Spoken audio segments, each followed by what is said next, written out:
Hi, this is teaching number 12 on Neale Donald Walsch's book, Conversations with God, book number 1.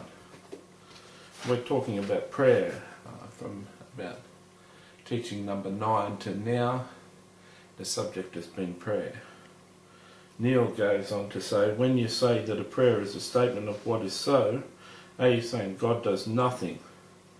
That everything which happens after a prayer is a result of the prayer's action. Neale's God says, if you believe that God is some omnipotent being who hears all prayers, says yes to some and no to others, and maybe, but not now, to the rest, you are mistaken. By what rule of thumb would God decide? If you believe God is the creator and decider of all things in your life, you are mistaken. God is the observer, not the creator. And God stands ready to assist you in living your life, but not in the way you might expect. It is not God's function to create or uncreate the circumstances or conditions of your life. God created you in the image and likeness of God. You have created the rest through the power of God has given you. God created the process of life and life itself as you know it. Yet God gave you free choice to do with life as you will. In this sense, your will for you is God's will for you. You are living your life in a way you are living your life and have no preference in the matter. This is the grand illusion in which you have engaged, that God cares one way or the other what you do. I do not care what you do, and that is hard for you to hear.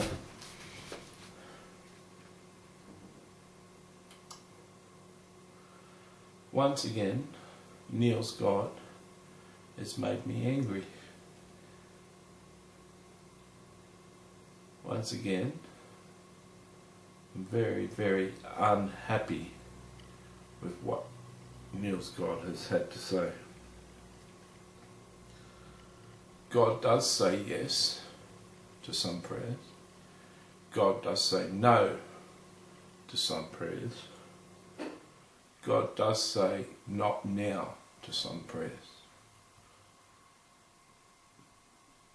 And Neale's God saying that he doesn't is speaking garbage.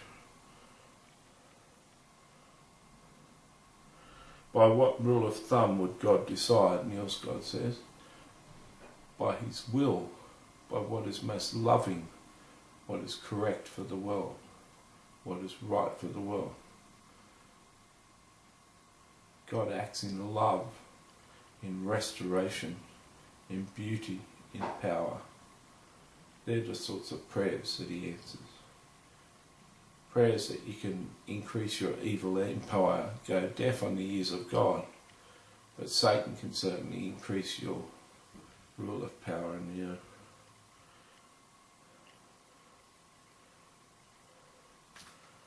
God is the observer, not the creator. That makes God, basically he's just observed and not created. All through the Old Testament we see records of the world, the Jewish nation sinning against God, God warning them if they didn't change, trouble was going to happen. They didn't change and trouble was sent by God to destroy them and attack them. That doesn't sound like an observer. God created calamities, brought calamities against the people of God, the Israel nation. As garbage, God's an observer, not a creator. Later on he says that God was the creator of all life. In one statement it says God's just an observer, not a creator. Another statement by Neale's God says he is a creator. He gave us free choice. In your sense, your will for you is God's will for you. I might be a good client of prostitutes. For many years I was a client of prostitutes. I might know what a good brothel would operate like. I might know that many girls need to save some money and have something to show for themselves. I may set up a brothel which have got a trust system that 10% of their earnings goes into a property trust and can only be bequeathed to their children when their children are 18, or can be bequeathed in 20 years' time to them. I could save fortunes. I could make fortunes for women. I could choose, in this sense, your will for you is God's will for you. I could choose to run 20 or 30 girls and turn them over and save money for them. And that could be my will for me. I could make a lot of money doing that. I could pay off the right police. I could do all sorts of things. Would that be God's will for my life? No, it wouldn't. Did I sound angry then? I was. I hate what Neale's God has to say.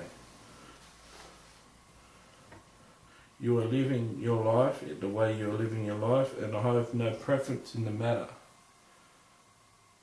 The idea of the 10 Commandments, the idea of what you should do and what you shouldn't do, the idea of the laws of God, that's just thrown all out the window with that statement. You're living the life, you're living your life, I have no preference in the matter.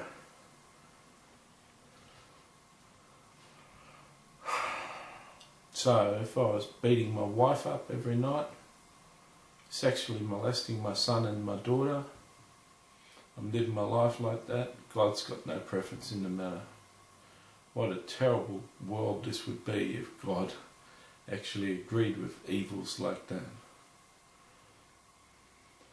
This is a grand illusion which you have engaged, that God cares one way or the other what you do. So we can just all slaughter each other.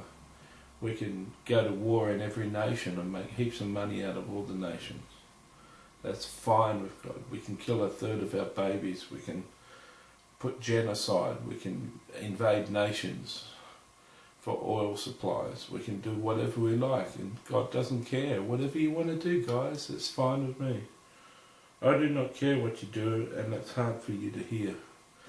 Yeah, you're right. You are right. It is hard for me to hear. It's totally garbage.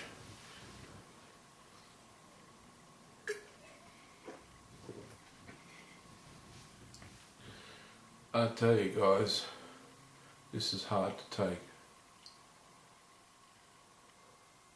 Hearing this diatribe, hearing this garbage spoken by Neale's God, it's hard to take.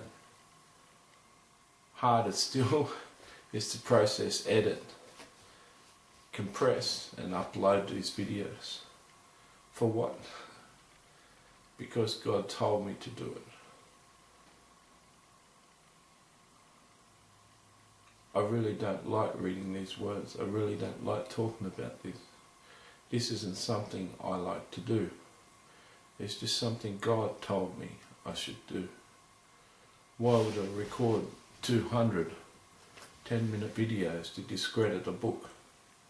Why would I put that massive amount of time in? I think it takes about 3 hours of my computer time to process a 10-minute video. Something wrong with that. Why would I put all these masses time in? Because there's injustice, there's wickedness being taught through this book. There's wickedness.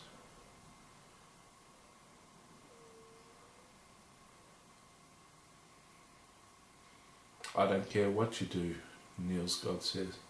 You can do whatever you like. You're sadly mistaken, guys. I don't care what you do. You can do whatever you like. I'm not a creator. I'm just an observer. The Bible's garbage.